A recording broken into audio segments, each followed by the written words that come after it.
Hello friends, આજે હું તમારી સાથે શેર કરીશ સિંગ અને તલની સુખડીની રેસિપી, જેના માટે અહીંયા મેં 2 કપ જેટલો ગોળ લઈ લીધો છે, 1 કપ તલ અને 1 કપ રોસ્ટ કરેલા સિંગદાણા લઈ લીધા છે.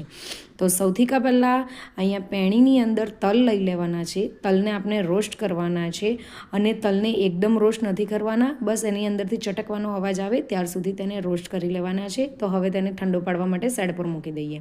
કુકર લઈ લીધું છે. કુકરની અંદર 1 ગ્લાસ પાણી નાખી દેવાનું છે. તેની અંદર આ રીતે રીંગ મૂકી દેવાની છે અને આપણે જે 2 કપ ગોળ લીધો હતો એ ગોળ લઈ લેવાનો છે અને તેને આ રીતે મૂકીને તેને ઢક્કન ઢાંકી દેવાનું છે, જેથી પાણી અંદર નહીં જાય. અને કુકરનું ઢક્કન બંધ કરીને 4 મીડિયમ ફ્લેમ પર સીટી બોલાવી દેવાની છે. ત્યાર પછી અહીંયા રોસ્ટ કરેલા સિંગદાણા લઈ લેવાના છે મિક્સર જારની અંદર અને તેને પલ્સ મોડ પર અધકચરા વાટી નાખવાના છે. એનો એકદમ ફાઇન પાવડર નથી કરવાનો. ત્યાર પછી તેને એક બીજા બોલમાં લઈ લઈએ. તે જ મિક્સર જારની અંદર તલ લઈ લેવાના છે અને તેને પણ આપણે પલ્સ મોડ પર ગ્રાઇન્ડ કરી દેવાનું છે. તો હવે તેને એ જ બાઉલની અંદર એડ કરી દેવાનું છે. ત્યાર પછી એક પ્લેટને આપણે ઘીથી ગ્રીસ કરી દેવાની છે. આ બધી જ તૈયારી આપણે પહેલેથી કરી દેવાની છે. ત્યાર સુધીમાં અહીંયા આપણું કુકર પણ થઈ ગયું છે. તો કુકર ઠંડુ થાય એટલે તેમાંથી આપણે ગોળ કાઢી નાખવાનો છે.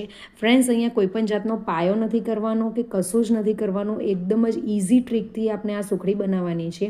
તો સૌથી પહેલાં ગોળને મેલ્ટ કરી દીધેલો છે, તેને બરાબર મિક્સ કરી દેવાનું છે. તેની અંદર 1 ચમચી જેટલું ઘી એડ કરીને બરાબર મિક્સ કરી દેવાનું છે.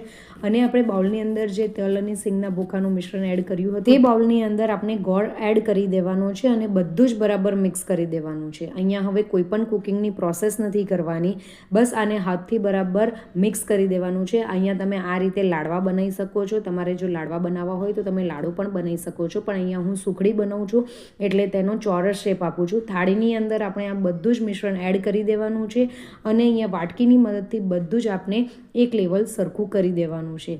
ત્યાર પછી તેની અંદર આપણે કાપા પાડી દેવાના છે. ખૂબ જ ઇઝીલી કાપા પણ પડી જશે અને ખૂબ જ ઇઝીલી આપણી સુખડી નીકળી પણ જશે. અને જેને દાંત નહીં હશે તે પણ આ સુખડી ખાઈ શકશે. એટલી સોફ્ટ અને એટલી પોચી આ સુખડી બનીને રેડી થાય છે. તો ફ્રેન્ડ્સ, તમે એકવાર આ સુખડી જરૂરથી બનાવજો. ખૂબ જ ઇઝી છે બનાવવાની, કોઈ પણ જાતનો પાયો નથી કરવાનો. તો તમને મારી આજની રેસિપી ગમી હોય તો મારી રેસિપીને લાઇક, શેર અને કમેન્ટ કરજો અને ચેનલ પર નવા હોય તો ચેનલને જરૂરથી સબસ્ક્રાઈબ કરજો. મળીએ એક નવી રેસિપી સાથે. Bye, enjoy.